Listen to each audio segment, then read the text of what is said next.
चंद्र भगवान की जय। ओम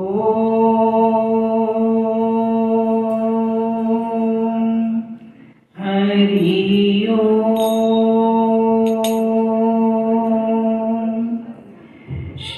श्री गणेशाय नमः। श्री सरस्वते नमः। श्रीमते रामानुजाय नमः। लक्ष्मीनाथ समारम्भां नाथयामुनमध्यमाम् अस्मदाचार्यपर्यन्तां वन्दे गुरु परम्परां। वन्दे गुरु परम्परां। सीता मेरी माते, पिता मेरे रघुनाथ। इन दोनों के चरणों में मेरा कोटि कोटि प्रणाम। मेरा कोटि कोटि प्रणाम। आए तो प्रेम से लो हरि का नाम। सब भक्तों को इस दासी की जय जय सीताराम। जय जय राधे श्याम। जय जय श्री हनुमान। श्री रामायण प्रारंभ करूं, सुनो भक्त हनुमान। आसन आनि विराजियो, कथा सुनो भगवान। सियावर रामचंद्र जी की जय। पवन सुत हनुमान जी की जय। उमापति महादेव जी की जय। बोलो रे भाई सब संतन की जय। मंगल भवन अमंगल हारी। प्रभु सुदशरथ अजीर बिहारी। सिया राम मैं सब जग जानी। करहूं प्रणाम जोरे जुग पानी। करहूं प्रणाम जोरे जुग पानी। परम मंगलमय परात्पर अखिलेश्वर अखिल ब्रह्मांड नायक परात्पर पर ब्रह्म भगवान श्री राम की वांगमयी प्रतिमूर्ति श्री रामचरित मानस को श्रवण करने के लिए इस राधा कृष्ण मंदिर के प्रांगण में आए हुए सभी भक्तों को जय सिया राम, जय राधे श्याम, जय श्री हनुमान। पीछे हमने कथा सुनी कि जब मंथरा ने बड़ी ही चतुरता से कैकेयी की बुद्धि पूर्णतया पलट कर रख दी। इतना सिखाया उसको कि उसकी बुद्धि को बिल्कुल ही उलट पलट कर दिया। और जब भली भांति पढ़ लिख गई तो कैकेयी विचार करने लगी। कैकेयी विचार करती है कि आज दिन तक मैंने किसी का बुरा किया नहीं, मैंने तो अपनी जान में किसी का बुरा नहीं किया, फिर विधाता ने मुझे ये सब दूसरे दुख किस लिए दिया है, ये मुझे किस पाप की सजा दी है। ऐसे कैकेयी समझने लगी, जबकि सजा कुछ भी नहीं थी, वह तो सिखाया गया उसको। वैसे कैकेयी कहने लगी कि मैं कहीं भी जाकर रह लूंगी, क्योंकि मंथरा ने उसे सिखाया था कि जब राजा राम बन जाएंगे युवराज, जब राजा दशरथ राम को बना देंगे तो कौशल्या राजमाता हो जाएंगी और तुमको और तुम्हारे पुत्र को उनकी नौकरी चाकरी करनी पड़ेगी, उनकी सेवा में रहना पड़ेगा, ऐसा उसने सिखा दिया था। तो कैकेयी कहने लगी कि मैं अयोध्या में ना रहकर कहीं भी रह लूंगी, पर कौशल्या की सेवा कदापि नहीं करूंगी, कौशल्या की दासी बनकर मैं बिल्कुल नहीं रहूंगी। मंथरा कहने लगी कि आप ऐसा क्यों कह रही हैं, आप ऐसा क्यों कह रही हैं, आपको कुछ नहीं करना है। मैंने तो बहुत ज्योतिषियों से पूछ कर आई हूँ और सब ज्योतिषी यही बता रहे हैं कि भरत राजा होंगे, भरत को युवराज पद बनेगा मिलेगा और तुम राजमाता बनोगी, तो तुम ऐसा विचार क्यों कर रही हो। तो जो मैं कहूँ, मैं एक बात कहती हूँ, यदि तुम मेरी बताई हुई बातों पर विचार करती रहोगी, मेरी बताए हुए रास्ते पर चलती रहोगी, तो तुम्हें कदापि ये दुख सहन करना नहीं पड़ेगा कि तुम अयोध्या छोड़कर कहीं दूसरी जगह रहो जाकर, ऐसा कभी तुम्हें नहीं करना पड़ेगा। तो कैकेयी कहने लगी कि हे मंथरा, हे मेरी बहन, तू अगर मेरा इतना अच्छा चाहती है तो मैं तेरी बात क्यों ना मानूंगी, मैं तो तेरी बात मानूंगी ही। और मुझे तो तुझ पर इतना विश्वास है कि यदि तू कहे कि आप कुएं में गिर जाओ तो मैं कुएं में गिरने को तैयार हूँ, और आप कहो कि पुत्र और पति को छोड़ दो तो मैं वो भी करने के लिए तैयार हूँ। मैं सब कुछ कर सकती हूँ, जो कुछ नहीं करना तो आपको, मंथरा कहने लगी, आपको कुछ नहीं करना है। आपने एक बार मुझे कहानी बताई थी, आपने मुझे एक बार ये कहानी बताई थी कि राजा दशरथ के पास आपके 2 वरदान धरोहर रखे हुए हैं, आपके 2 वरदान धरोहर रखे हुए हैं।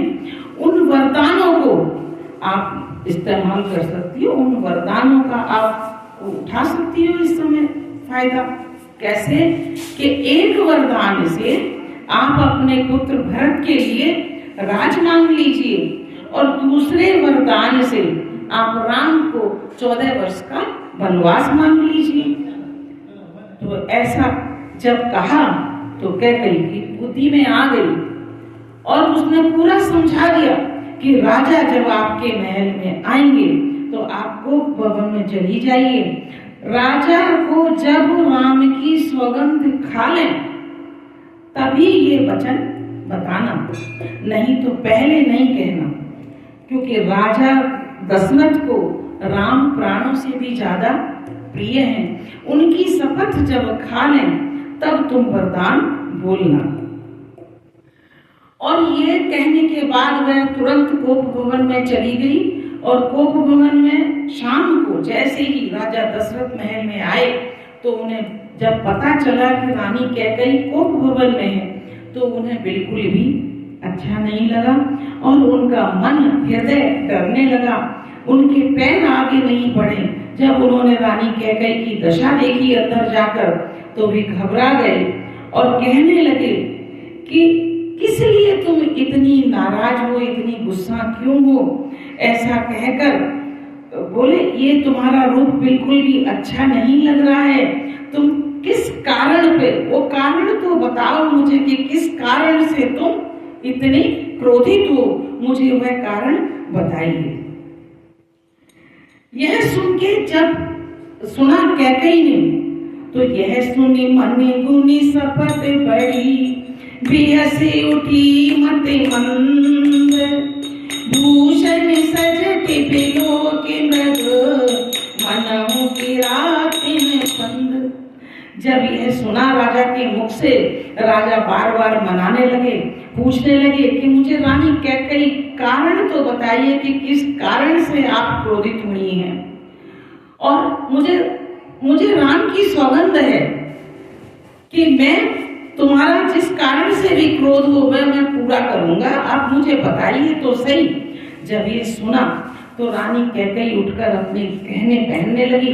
मानो ऐसे लग रहा था, तुलसीदास जी कहते हैं कि जैसे भीलनी कोई बड़ा सुंदर गाना गा रही हो और उससे मोहित होकर हिरण उसके पास आ गया हो, और वह भीलनी उस हिरण को बांधने के लिए, उसको पकड़ने के लिए फंदा तैयार कर रही हो, इस तरह लगने लगा।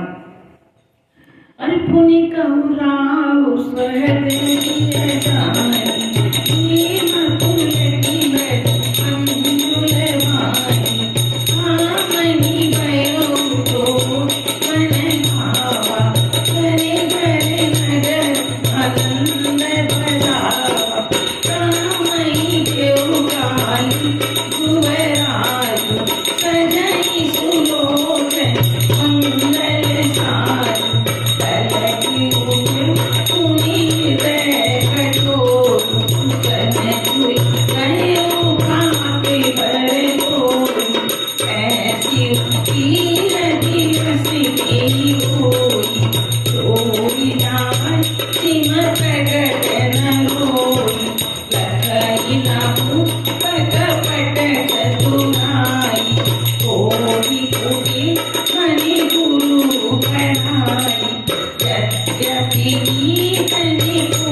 कैकेयी को स्वहृद जानकर राजा दशरथ उसकी चालाकी को समझ नहीं रहे हैं। अपने जी में कैकेयी को बड़े अच्छे हृदय वाली जानकर राजा दशरथ जी ने प्रेम से प्रसन्न होकर, प्रेम में पुलकित होकर कैकेयी को कहते हैं कि ये कैकेयी, तुम ऐसा रूप बनाकर क्यों बैठी हो, तुम ऐसे कोप भवन में क्यों हो? तुमको पता है तुम्हारे मन की बात मैं पूरी करने जा रहा हूँ, तुम्हारे मन की बात मैं पूरी करने जा रहा हूँ, क्योंकि नगर में जहाँ देखो वहाँ आनंद के बधावे बज रहे हैं, और मैं कल ही राम को युवराज पद दे रहा हूँ। राजा दशरथ ने जब ये कहा तो हे सुनैनी, हे सुंदर मुख वाली, हे चंद्रमा के समान मुख वाली, तुम मंगल साज सजाओ, अच्छे अच्छे चौक पूरो, सुंदर सुंदर कपड़े पहनो, सुंदर सुंदर गहने पहनो, क्योंकि यह तुम्हारी मन की अभिलाषा थी। तुम तो राम को बहुत ज्यादा प्रेम करती हो, तुम्हारे मन की अभिलाषा यही थी। यह बात जब दशरथ जी के मुख से सुनी तो रानी को ऐसे लगा जैसे किसी जीव के शरीर पर कोई पका हुआ फोड़ा होता है, कोई घाव होता है, फोड़ा कहते हैं घाव को, उसमें हाथ लग जाए तो वह दुखने लगता है। इसी तरह कैकेयी का हृदय जलने लगा, इतना उसे दर्द होने लगा, क्योंकि वो जब चाहती थी, जब प्रेम करती थी राम से तब करती थी, अब तो मंथरा के द्वारा जो पढ़ाई हुई है तो वह तो घृणा करने लगी है। ऐसी भारी पीड़ा भी उसने फिर भी इतनी चतुर है कि उसने छुपा ली, क्योंकि यहाँ छुपाई इसलिए कि अभी तो राम की शपथ दिला के अपने वरदान जो मांगने हैं, इसलिए उस पीड़ा को भी वे छुपा गई। और छुपाने के बाद कि कहीं उनका भेद ना खुल जाए, उनके मुखमंडल की हाव भाव से कहीं उनका भेद न खुल जाए, इसलिए वह उसको छिपा गई। और राजा उस कपट, उस चतुराई को देख न सके। उनको कुछ भी समझ में नहीं आया, क्योंकि रानी कैकेयी करोड़ों कुटिलों की शिरोमणि, करोड़ों कुटिलों की भी गुरु, मंथरा की जो पढ़ाई हुई है, तो वह तो क्योंकि जितना होशियार, जितना प्रवीण गुरु होगा तो उनका पढ़ाया हुआ शिष्य भी तो उतना ही होशियार होगा। तो जैसी मंथरा थी वैसे उन्होंने सिखा दिया, वैसे ही कैकेयी भी सीख गई। यद्यपि राजा अपनी राजनीति में निपुण है, परंतु त्रिया चरित्र जो है, स्त्री का जो चरित्र है वो अथाह समुद्र है। उसकी थाह राजा दशरथ जो राजनीति में निपुण है वे भी ना जान सके, उस कपट को वो भी ना पहचान सके। और मुंह मोड़कर नेत्र तरेरती हुई, हंसती हुई बोली, मांगो मांगो पे कहु पिय, कहु न देहु न लेहु, देन कहु वरदान दुई, तेउ पावत संदेह। बड़ा अजीब अजीब, बड़े अनोखे से मुखमंडल की आवा करते हुए, मुखमंडल को बनाते हुए कहती है राजा दशरथ से कैकेयी कि मांग मांग मांग ले कुछ भी ले कहते रहते हो, परंतु ना कभी देते हो ना कभी लेते हो। आज दिन तक ना कभी देव ना कभी लेव कहते रहते हो, सिर्फ आप कहने भरे के हो और कुछ नहीं हो। जानी उमर में राव तुम्हीं को आव परम बिहारी, आखी राखी नमा क्यों गाओ, सरी गयो कोई बोल सुनाओ, सूखे हुमाई दोष जनु के, कोई के मान चारी खुले, तदु फुलरी के सदा चली आई, प्राणी जाऊं पर वचन न जाए, अहिया सत्य समर्पक पूजा, फिर समोई की कोटि कनुजा, सत्य मूल सुखद सुहाई, वेद पुराण विदित मनु गाई, तेहि पर राम समति करि आई, सुकट सनि धावति रघुराई, पाद प्रणाई कुमति हसि बोल, कुमत कुटिर तुलह जनु कोई। अब रानी कैकेयी कहने लगी, मांग मांग मांग कहते रहते हो, कभी देते हो ना कभी लेते हो। राजा ने हंसकर कहा कि अब मैं तुम्हारा मर्म जाना, अब मैं तुम्हारा मतलब माना, मान करना तुम्हें परम प्रिय है, ये नखरे दिखाना तुम्हें परम प्रिय है। सीधा सा आशय यह है, दशरथ जी कहते हैं कि तुम मुझे नखरे दिखाकर अब बताना चाहती हो और हंसने लगे कि बोले ये प्रेम क्रीड़ा करते हुए कह रही है, ऐसे कि जैसे प्रेम की कुछ क्रीड़ा कर रही हो।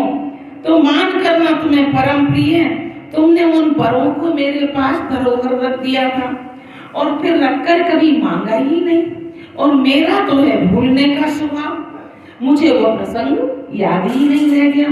तो इसमें मेरी कहाँ गलती है? मेरी तो कहीं कोई गलती नहीं है।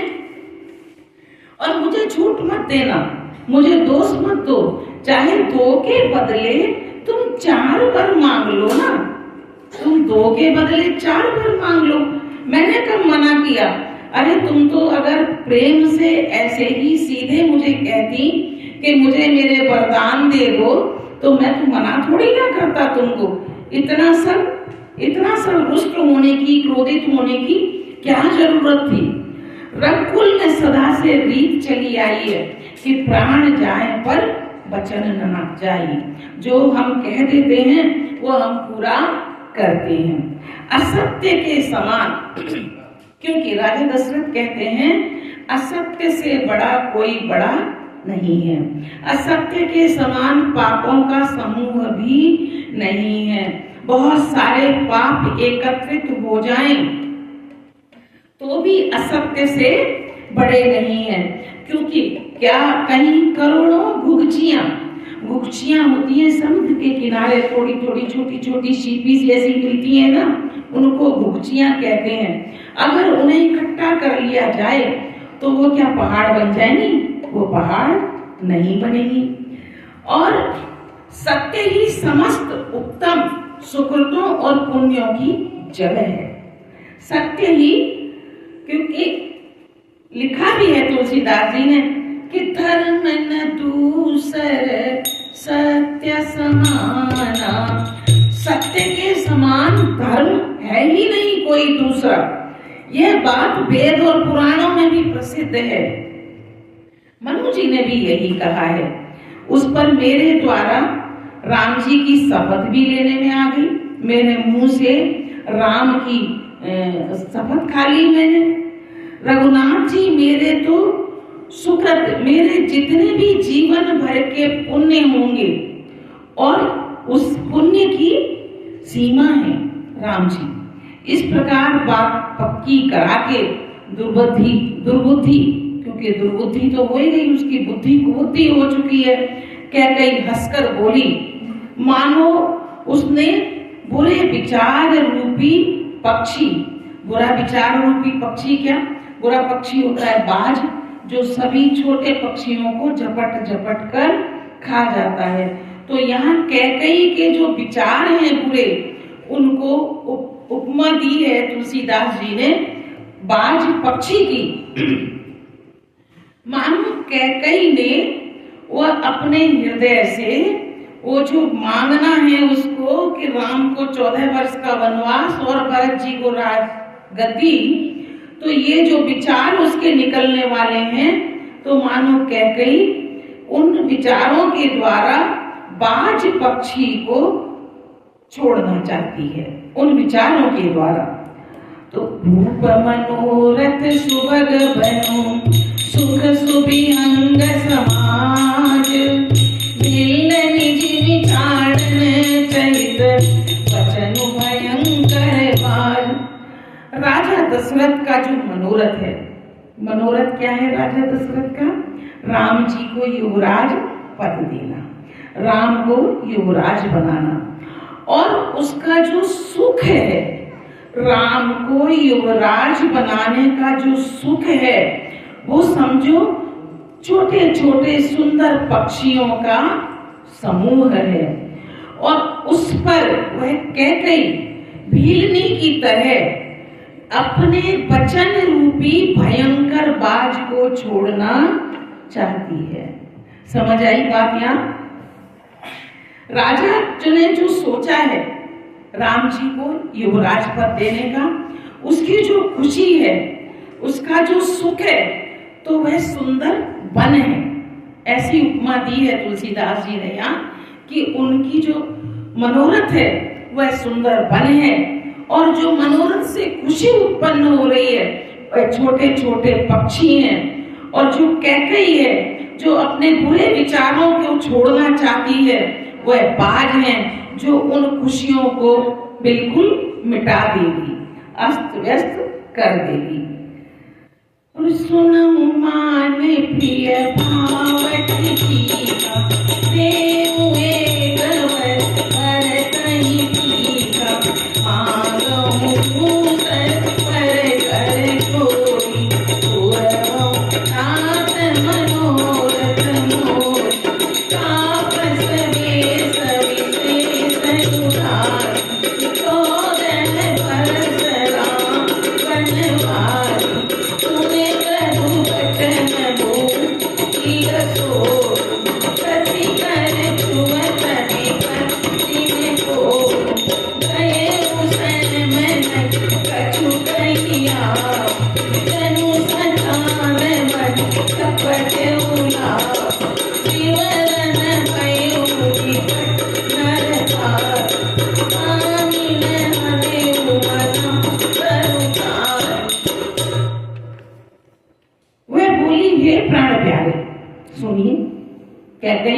लगी राजा दशरथ को, हे प्राण प्रिय, हे राजा सुनिए, मेरे मन को भाने वाला, अब मैंने 2 वरदान आपसे मांग रही हूँ जो मेरे मन को दोनों मेरे मन को बड़े भाने वाले वरदान है जो मैं मांग रही हूँ। मेरे मन को भाने वाला एक पर तो मुझे ये दीजिए कि भरत को राज तिलक दीजिए, भरत को युवराज कीजिए, और दूसरा पर भी मैं हाथ जोड़कर आपसे मांगती हूँ, मैं आपके हाथ जोड़ती हूँ कि मेरा मनोरथ पूरा कीजिए, और मुझे आशा है कि आप मेरे मनोरथ को अवश्य पूर्ण करेंगे। तपस्वियों के वेश में विशेष उदासी भाव से राज और कुटुंब आदि की ओर से भली भांति उदासीन होकर विरक्त मुनियों की भांति राम 14 वर्ष तक वन में निवास करें। दूसरा वरदान मुझे ये दीजिए।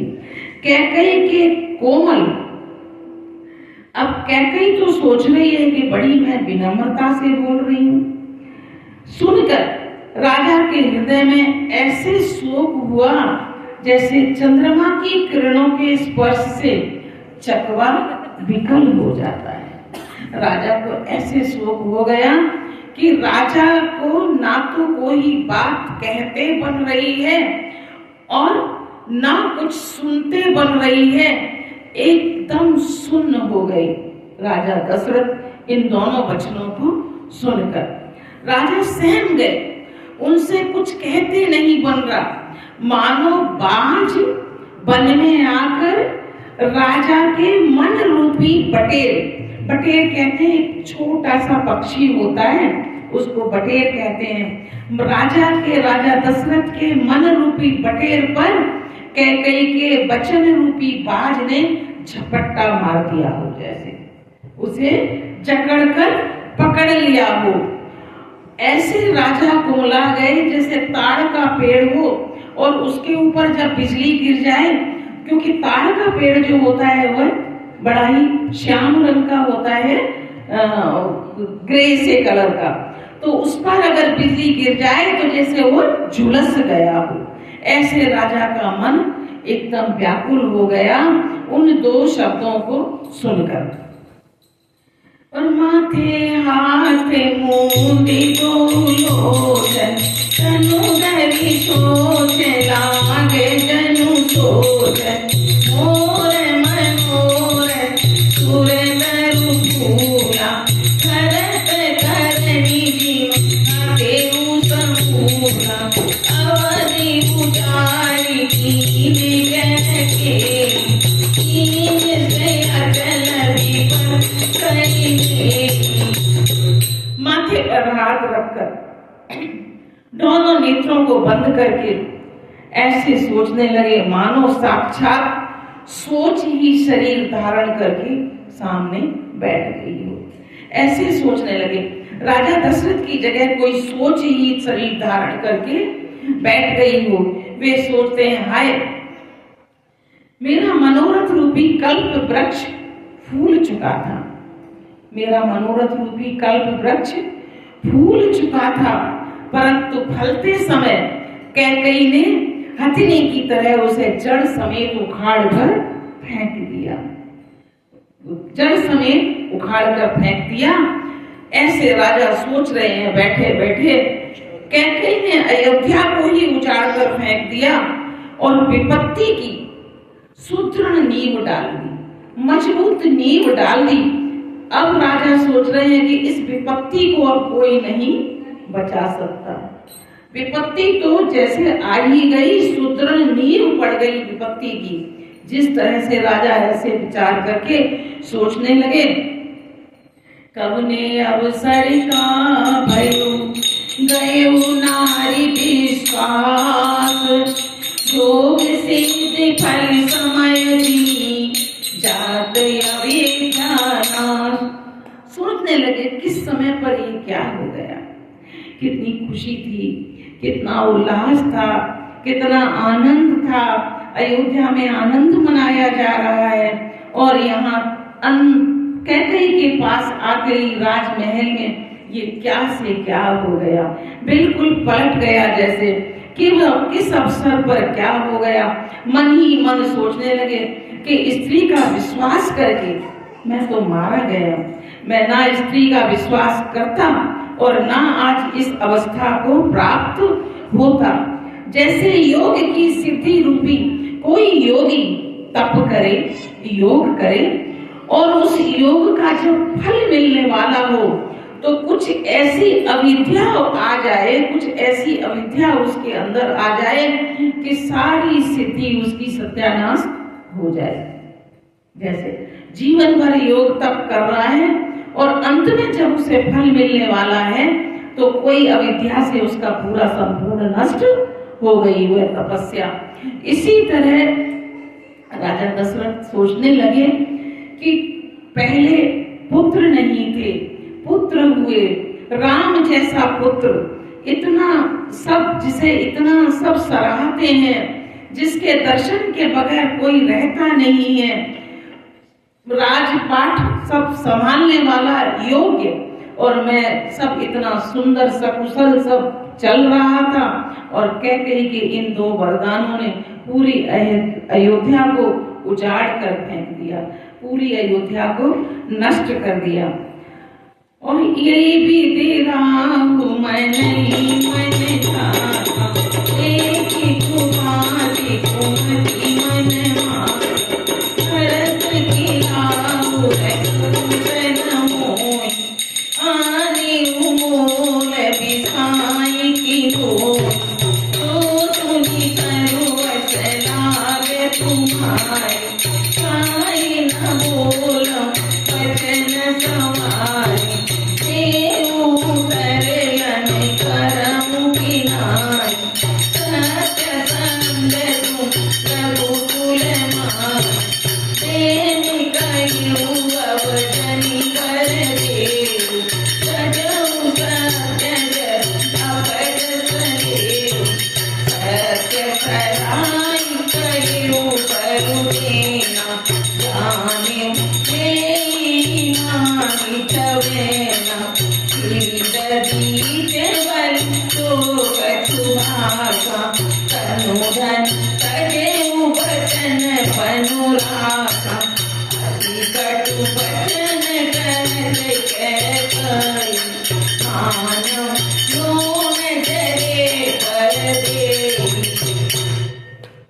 यही भी थे।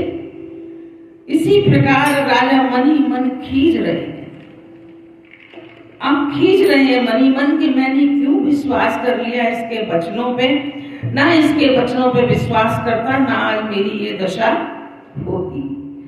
राजा का ऐसा बुरा हाल देखकर दुर्बुद्धि कैकेयी मन में बुरी तरह से क्रोधित हो रही है।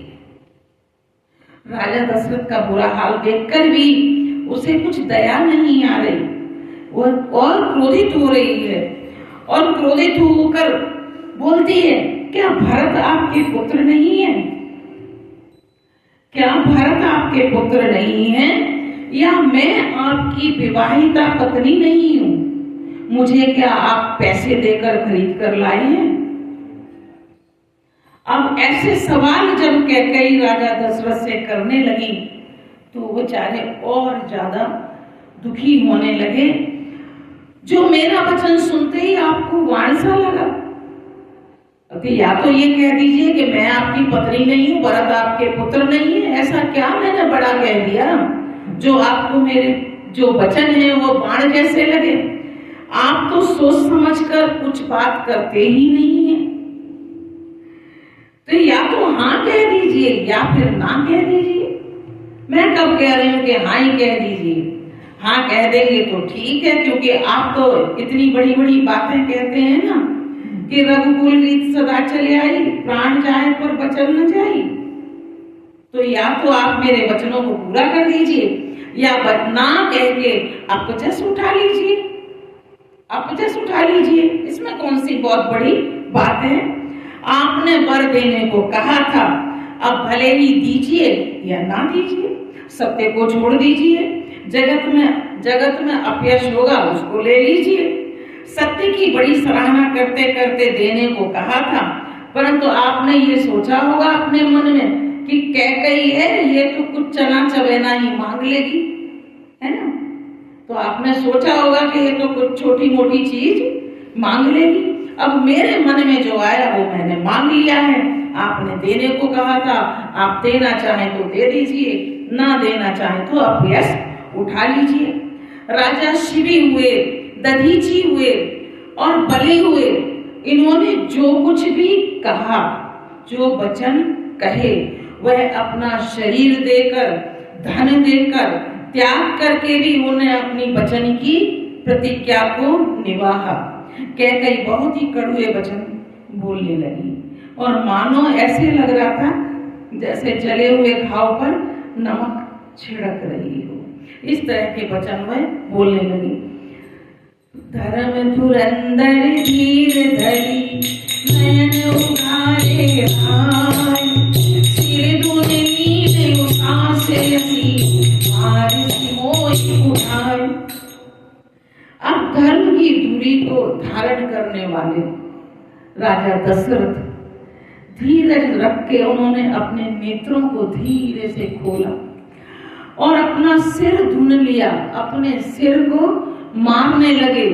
सांसें ले लेकर, बड़ी सांसें ले लेकर कहने लगे कि मुझे बड़ी ही कठोर, कठोर कहते हैं जहां नाजुक जगह हो, जहां मारने की जगह ना हो, इतना कठोर पे इसने मेरे आघात किया है। ऐसा मन ही मन दशरथ जी परेशान हो रहे हैं सुन सुनकर।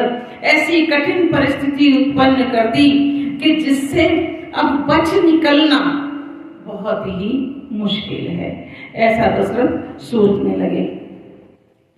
और आगे दीक जरत से भाई, तलवारी उठाई, होठ तुम दीदारी छुड़ाई, हरी तू मेरी शान बनाई, लगी नहीं पकड़ाल कठोर, सत्य की जीवन नहीं होगा, बोले राव कठिन करी छाती, पानी सविन सासु कुमारी, किया वचन कर कैसी कुमारी, धीर प्रति प्रति करे,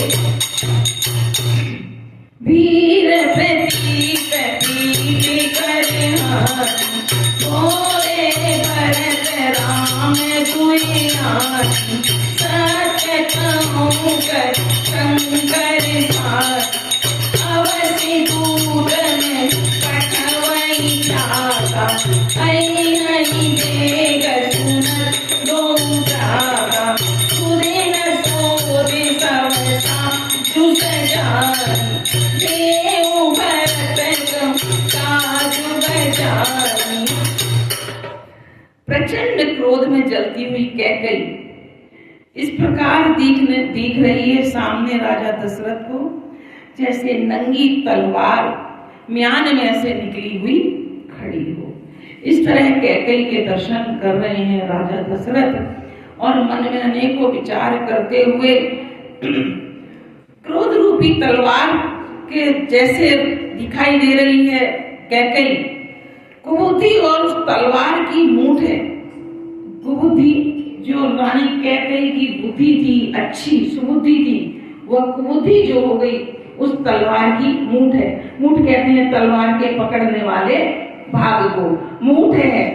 और निष्ठुरता, जो निष्ठुरता भर गई है कैकई के अंदर, वह उसकी धार है।